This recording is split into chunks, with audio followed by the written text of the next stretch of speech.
नमस्कार, मैं गीता आप सभी का बहुत बहुत स्वागत करती हूँ जस्ट हिंदी के इस बेहद रोमांचक और रहस्यों से भरे शो हिस्ट्री मिस्ट्री में। हिस्ट्री मिस्ट्री सीजन 2 का ये एपिसोड इस वक्त आप मेरे साथ देखना शुरू कर चुके हैं। प्रकृति के आंचल में बसा एक ऐसा रहस्यमय कुंड जिसकी गहराई का कोई अंदाजा नहीं। मध्य प्रदेश के छतरपुर जिले में स्थित ये कुंड सिर्फ पानी का स्रोत नहीं बल्कि कई अनसुलझे सवालों का घर है। कहते हैं जब धरती पर कोई प्राकृतिक आपदा आने वाली होती है तो इस कुंड का पानी अपने आप बढ़ने लगता है, जैसे इसे सब कुछ पहले से पता हो। क्या है इस अद्भुत जलधारा का सच? क्या ये केवल एक प्राकृतिक घटना है या कोई दिव्य संकेत? इतिहास की परतें तो कहती हैं कि इस कुंड का निर्माण महाभारत काल में भीम ने किया, पर क्या ये महज एक कहानी है या सच में यहाँ दैवीय शक्ति आज भी विद्यमान है? आइए आज की इस एपिसोड में हम जानेंगे भीमकुंड का रहस्य, उसकी ऐतिहासिक और वैज्ञानिक सच्चाई। क्या आप तैयार हैं इस अद्भुत यात्रा के लिए? तो चलिए शुरू करते हैं हिस्ट्री मिस्ट्री का ये रोमांचक सफर भीमकुंड के साथ। दोस्तों, आज हम आपको लेकर चलेंगे एक ऐसे कुंड की यात्रा पर जिसका इतिहास महाभारत काल से जुड़ा हुआ है। एक ऐसा कुंड जिसे भीम ने स्वयं अपनी गदा से बनाया। मध्य प्रदेश के छतरपुर जिले में स्थित भीमकुंड सिर्फ एक जल स्रोत नहीं बल्कि पौराणिक कथाओं और रहस्यमयी घटनाओं का केंद्र है। आखिर इस कुंड का महाभारत से क्या रिश्ता? पांडवों के वनवास के दौरान ये कैसे अस्तित्व में आया और क्या ये सच में चमत्कारिक शक्तियों से भरपूर है? आइए इस कहानी के पन्नों को पलटते हैं और जानते हैं इस रहस्यमयी कुंड का सच।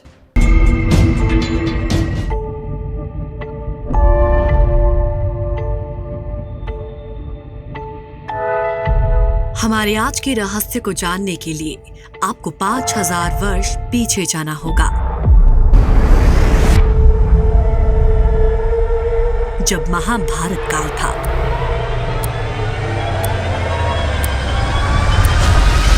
कहा जाता है कि पांडवों ने अपने अज्ञातवास का कुछ समय एक ऐसे क्षेत्र में बिताया जहां पर आज भी एक रहस्य बना हुआ है।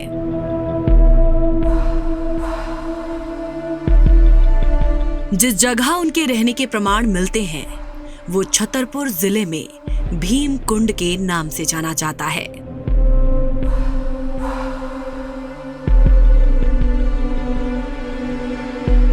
ये जिला मुख्यालय छतरपुर से करीब 80 किलोमीटर दूर सघन वनों के बीच बाजनाथ कस्बा के पास है। छतरपुर जिले की बड़ा मलहरा तहसील से मात्र 10 किलोमीटर की दूरी पर स्थित है प्रसिद्ध तीर्थ स्थल भीमकुंड।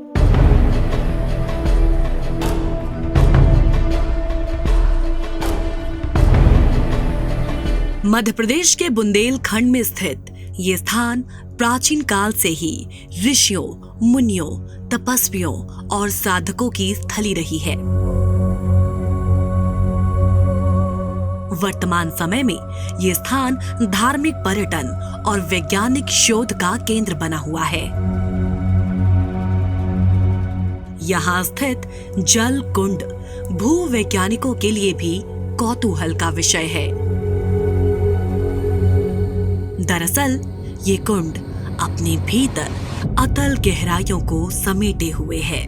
आश्चर्य की बात तो ये है कि वैज्ञानिक इस जल कुंड में कई बार गोताखोरी करवा चुके हैं, लेकिन इस जल कुंड की था अभी तक कोई माप नहीं सका। ऐसी मान्यता है कि 18वीं शताब्दी के अंतिम दशक में बिजावर रियासत के महाराज ने यहाँ पर मकर संक्रांति के दिन मेले का आयोजन करवाया। उस मेले की परंपरा आज भी कायम है। मेले में हर साल हजारों लोग शामिल होते हैं।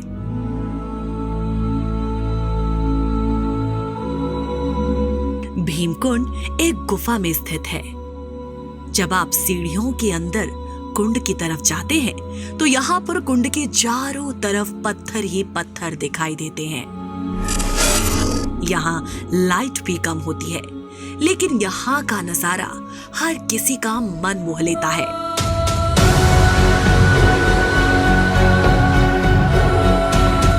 भीम कुंड के ठीक ऊपर बड़ा सा कटाव है, जिससे सूर्य की किरणें कुंड के पानी पर पड़ती हैं।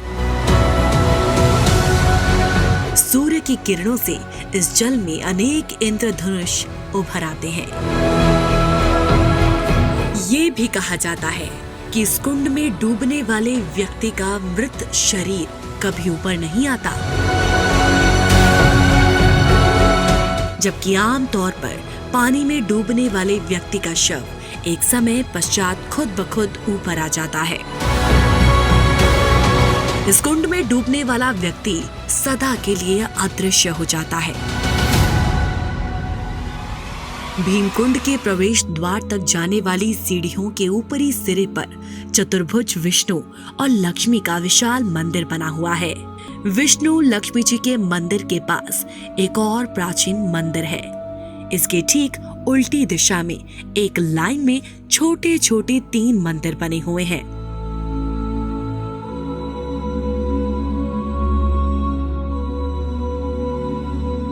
कुल मिलाकर भीमकुंड एक ऐसा तीर्थ स्थल है जो व्यक्ति को इस लोक और परलोक दोनों के आनंद की अनुभूति कराता है।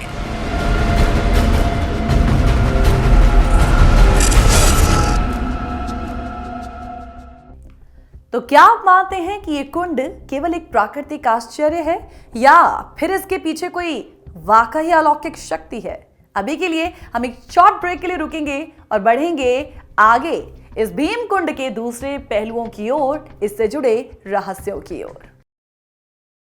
आप सभी का एक बार फिर से बहुत बहुत स्वागत हिस्ट्री मिस्ट्रीज के इस एपिसोड में। आज हम बात कर रहे हैं हिस्ट्री मिस्ट्री में भीम कुंड की, जो कि रहस्यों से भरपूर है। महाभारत की कहानी का वो अध्याय जब पांडव अपने वनवास के दौरान जंगलों की खाक छान रहे थे। धूप की तपिश से व्याकुल द्रौपदी को प्यास लगी और चारों तरफ पानी का कोई स्रोत नहीं था। भीम, जो अपनी ताकत और गुस्से के लिए काफी प्रसिद्ध थे, अपनी गदा लेकर निकले। जमीन पर पूरी ताकत से प्रहार किया और जैसे ही उनकी गदा जमीन से टकराई, वहां से एक अद्भुत जलधारा फूट पड़ी। यही जलधारा आज भी भीम कुंड के नाम से जानी जाती है। कहते हैं इस कुंड का पानी इतना शुद्ध है और इतना साफ है कि आप इसकी गहराई तक नहीं देख सकते। वैज्ञानिकों ने इस कुंड की गहराई नापने की कोशिश तो की, पर आज तक कोई भी इसकी असली गहराई का पता नहीं लगा पाया। ये भी कहते हैं कि जब भी कोई प्राकृतिक आपदा आने वाली होती है तो इस कुंड का वाटर लेवल अचानक बढ़ने लगता है, मानो ये आने वाले खतरे की चेतावनी दे रहा हो। हमारे आज के रहस्य का नाता एक ऐसे कुंड से जुड़ा हुआ है जिसके बारे में बड़ी ही अजीबोगरीब मान्यताएं हैं, जिसका अध्ययन करने कई वैज्ञानिक तो आए मगर उन्हें कुछ हासिल ही नहीं हुआ। महाभारत के 5 पांडवों और द्रौपदी का मध्य प्रदेश के बुंदेलखंड से गहरा नाता रहा है। कहा जाता है कि उन्होंने अपने अज्ञातवास का कुछ समय इस क्षेत्र में बिताया था, जिस जगह उनके रहने के प्रमाण मिलते हैं। पर्यटन प्रेमियों के लिए ये एक रमणीक, जबकि इतिहास और प्रकृति पर खोज करने वालों के लिए ये रहस्यमय स्थान बना हुआ है। भीमकुंड के बारे में कहा जाता है कि ये भीम के गदा के प्रहार से बना था। मान्यताओं के अनुसार जब अज्ञातवास के समय जंगल में द्रौपदी को प्यास लगी तो उन्होंने भीम से पानी लाने को कहा।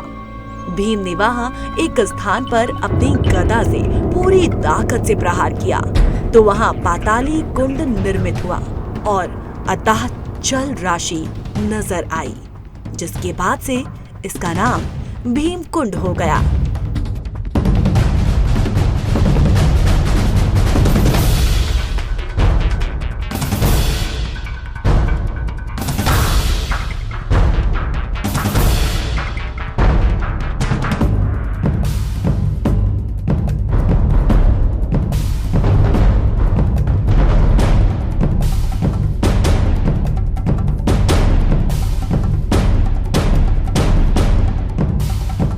महाभारत काल से ही जुड़ी प्रचलित कहानियों के बारे में यदि बात की जाए तो एक और कहानी इस कुंड से जुड़ी हुई है। इस कहानी के अनुसार एक झूठ के जाल में फंसाकर पांडवों ने छल से द्रोणाचार्य का वध कर दिया। इससे क्रोधित होकर द्रोणाचार्य के पुत्र अश्वत्थामा ने पांडवों से बदला लेने की ठान ली। एक रात चुपके से अश्वत्थामा पांडवों के शिविर में प्रवेश कर गया और उसने देखा कि शिविर में 5 लोग सोए हुए हैं, जिसे पांचों पांडव मानकर अश्वत्थामा ने नींद में ही उनकी हत्या कर दी। पुत्रों की हत्या की सूचना पाकर पांचों पांडव क्रोधित हो गए। भीम ने अपनी गदा लेकर अश्वत्थामा का पीछा किया तो वो भागते भागते अष्टभाग क्षेत्र में पहुंच गया। अष्टभाग क्षेत्र वर्तमान में गुजरात और महाराष्ट्र की सीमा के पास है।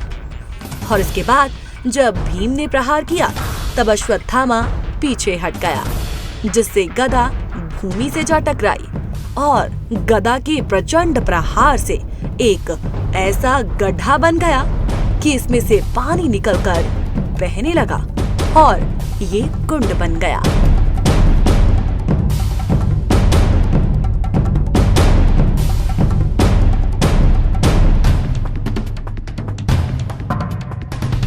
वैसे तो बहुत सी मान्यताएं हैं इस जल कुंड के साथ जुड़ी हुई, लेकिन महाभारत काल से जुड़ी हुई पांडवों और द्रौपदी की ये कहानी सबसे ज्यादा प्रचलित है।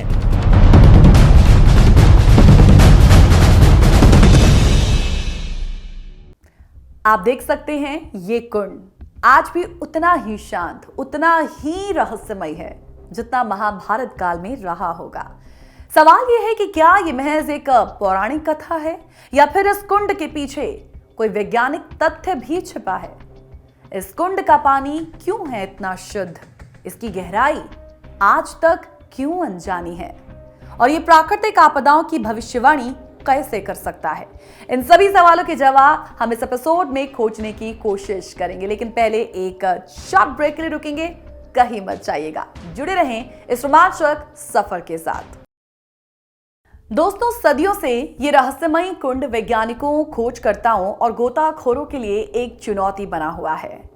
भीम कुंड की गहराई और इसकी असाधारण विशेषताओं को समझने के लिए न केवल भारत के बल्कि विदेशों के वैज्ञानिकों ने भी यहाँ बहुत रिसर्च की है। पिछले कुछ सालों में विदेशी शोधकर्ताओं ने अत्याधुनिक उपकरणों के साथ इस कुंड की गहराई का पता लगाने की कोशिश की है। उन्होंने पानी के नीचे कैमरे और सेंसर्स का इस्तेमाल किया, लेकिन नतीजा क्या निकला?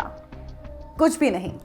एक समय तो ऐसा आया जब विदेशी वैज्ञानिकों ने अत्याधुनिक सोनार तकनीक से इसकी गहराई नापने की कोशिश की, लेकिन उनकी मशीनें भी कोई ठोस परिणाम नहीं दे पाई। ये कुंड ऐसा क्यों है? क्या यहाँ प्रकृति का कोई चमत्कार छिपा हुआ है, या ये महाभारत काल से जुड़ी दिव्य कथा का प्रभाव है? यही वो सवाल हैं जो आज भी वैज्ञानिकों और शोधकर्ताओं को उलझाए हुए हैं। पर एक बात तो तय है, भीम कुंड अपनी गहराई और रहस्य से सभी को आकर्षित करता रहेगा।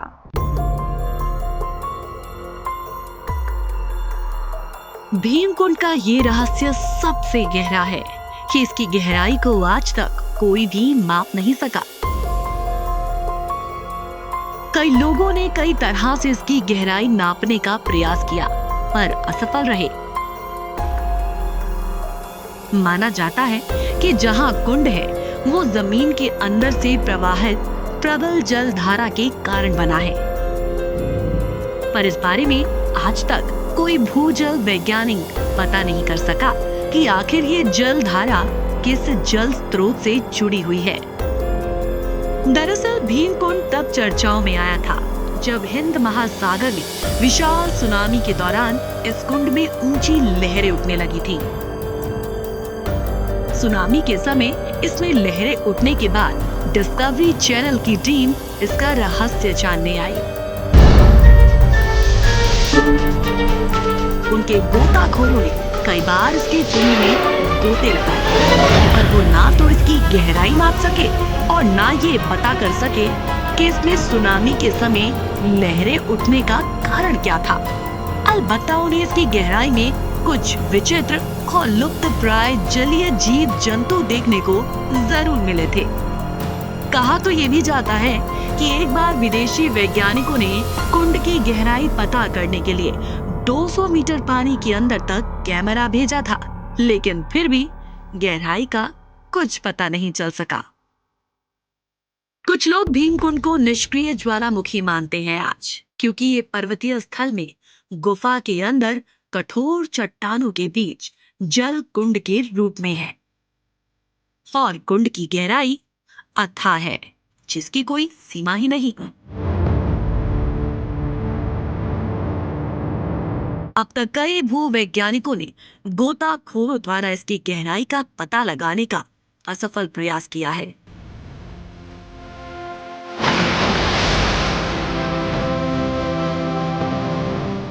कुंड के तल के बदले लगभग 80 फीट की गहराई में तेज जल धाराएं प्रवाहमान हुई, जो संभवतः इसे समुद्र से जोड़ती होंगी। ये भी उल्लेखनीय है कि इस जल कुंड का जल स्तर कभी कम नहीं होता। इस कुंड के बारे में कहा जाता है कि इसका पानी गंगा की तरह बिल्कुल साफ है, निर्मल है और पवित्र है और ये कभी खराब नहीं होता, जबकि आमतौर पर ठहरा हुआ पानी धीरे धीरे खराब होने लगता है। तो कुल मिलाकर आज भी वैज्ञानिकों के पास इस बात का कोई जवाब नहीं, कोई प्रमाण नहीं कि कुंड की गहराई कितनी है। और जब भी कोई प्रलय आने वाली होती है तो इस कुंड का जल स्तर क्यों बढ़ जाता है, ये भी अपने आप में एक रहस्य बना हुआ है, जिसका आज तक कोई भी पता नहीं लगा पाया।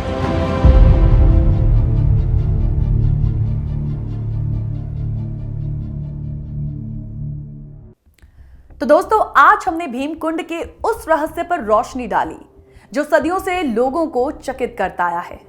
यह सिर्फ एक जल स्रोत है नहीं, बल्कि भारतीय इतिहास और पौराणिक कथाओं और रहस्यमयी घटनाओं का एक ऐसा संगम है जो विज्ञान और आस्था के बीच खड़ा है। महाभारत काल की यह अद्भुत कहानी, जिसमें भीम ने द्रौपदी की प्यास बुझाने के लिए अपनी गदा से इस कुंड का निर्माण किया, आज भी हमारे इतिहास का हिस्सा है। वैज्ञानिक चाहे इसकी गहराई ना माप सके हों, लेकिन ये कुंड आज भी हर साल लाखों लोगों को अपनी ओर आकर्षित करता है। हमने देखा, आपने देखा कि ये कुंड न केवल पौराणिक दृष्टि से महत्वपूर्ण है, बल्कि इसके पानी की शुद्धता और प्राकृतिक आपदाओं को संकेत देने वाली घटनाएं इसे और भी स्पेशल बनाती हैं। क्या ये कुंड वाकई कोई दिव्य चमत्कार है या विज्ञान के पास इसका कोई और जवाब है? ये रहस्य आज भी रहस्य ही है। ऐसे स्थान ना केवल हमारे इतिहास की गहराई को दर्शाते हैं, बल्कि ये भी सिखाते हैं कि हमारे एंसेस्टर्स की कहानियां, हमारे पूर्वजों की कहानियां केवल इमेजिनेशंस नहीं थी। इन कहानियों में छिपा मैसेज हमें अपनी जड़ों और प्रकृति के साथ जुड़ने की इंस्पिरेशन देता है। आज का ये सफर यहीं समाप्त होता है, लेकिन इस रहस्यमय कुंड के बारे में आपकी क्या राय है? क्या आपने कभी इस स्थान का दौरा किया है, या क्या आपके पास इस कुंड से जुड़ी कोई और कहानी मौजूद है? हमें जरूर बताएं। बताने के लिए आप नीचे दी गई ईमेल आईडीज का इस्तेमाल कर सकते हैं, जो कि है info@justbroadcasting.com या दूसरी ईमेल आईडी geet@justbroadcasting.com। इस प्रोग्राम को लेकर यदि कोई कंप्लेन या कोई सुझाव आप हमारे साथ शेयर करना चाहें तो वो भी हमें जरूर बताएं, हम उसका तहे दिल से स्वागत करेंगे। तो अगले हफ्ते फिर जुड़े हमारे साथ, जब हम किसी और अद्भुत ऐतिहासिक रहस्य का पर्दा उठाएंगे। मैं गीत आपसे विदा लेती हूं। ध्यान रखें, इतिहास केवल पढ़ने के लिए नहीं, बल्कि महसूस करने के लिए भी है। मिलते हैं अगले एपिसोड में, तब तक के लिए नमस्कार।